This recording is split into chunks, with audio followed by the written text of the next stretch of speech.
ആ പാവം പെൺകുട്ടിയുടെ അവസ്ഥ കണ്ടിട്ട് സഹിക്കാൻ പറ്റുന്നില്ല.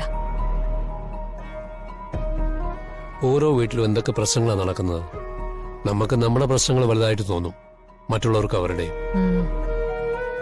അതെ, ഓരോ വീട്ടിലും പെൺകുട്ടികൾ അനുഭവിക്കുന്ന കണ്ടു കഴിഞ്ഞാൽ സങ്കടം തോന്നും. അതൊക്കെ ശരിയാ. പക്ഷെ ഈ ദുർഗയും കിരണും എന്ത് ഭാവിച്ചാ ഓരോന്ന് ചെന്ന് ഇടപെടുന്നത്? അവരതിനെന്ത് തെറ്റ് ചെയ്തെന്നാ നീ പറയുന്നത്? ഒരു പ്രശ്നം വരുമ്പോ സുഹൃത്തുക്കൾക്കൊപ്പം നിൽക്കുകയല്ലേ വേണ്ടത്? ഇന്ദ്രപ്രസ്ഥത്തിൽ താമസിച്ചുകൊണ്ട് അവരേത് കാര്യത്തിൽ ഇടപെട്ടാലും അത് നമ്മളെ കൂടി ബാധിക്കും. ആ, ചാനലുകൾക്കും മറ്റും ദുർഗയും കിരണും ആരും അല്ലായിരിക്കും. പക്ഷെ ഇന്ദ്രപ്രസ്ഥം എന്ന പേര് അവർക്ക് വിലയുള്ളൊരു സബ്ജക്ട് തന്നെയാ. അത് ചന്ദ്രമതി പറഞ്ഞതിൽ കാര്യമുണ്ട്. ആസിഡ് കുടിച്ച കേസെന്നൊക്കെ പറയുമ്പോ അതൊക്കെ വലിയ പ്രശ്നങ്ങൾ ഉണ്ടാവാൻ സാധ്യതയുണ്ട്. നിങ്ങളൊക്കെ എന്താ ഇങ്ങനെ സംസാരിക്കുന്നേ?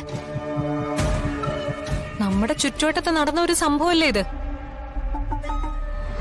ആ പെൺകുട്ടിയുടെ ബന്ധുക്കളെ ഏതെങ്കിലും ഒരു രീതിയിൽ ഒന്ന് ആശ്വസിപ്പിക്കാൻ സാധിച്ചാൽ അതൊരു വലിയ കാര്യമല്ലേ?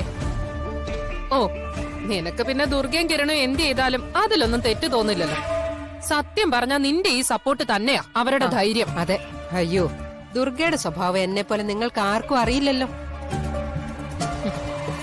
എവിടെയെങ്കിലും ആളാവാൻ ഒരു അവസരം കിട്ടിയാൽ അതൊന്നും അവള് പാഴാക്കാറില്ല. ഇപ്പൊ ആശുപത്രി ചുറ്റിപ്പറ്റി നിൽക്കുന്നത് അവരോടുള്ള സ്നേഹം കൊണ്ടൊന്നുമല്ല. എങ്ങനെയെങ്കിലും അവരുടെയൊക്കെ മുന്നിൽ വലിയ എന്തോ ആണെന്ന് കാണിക്കണം. അവൾക്ക് പറ്റിയൊരു കെട്ടിയോനും.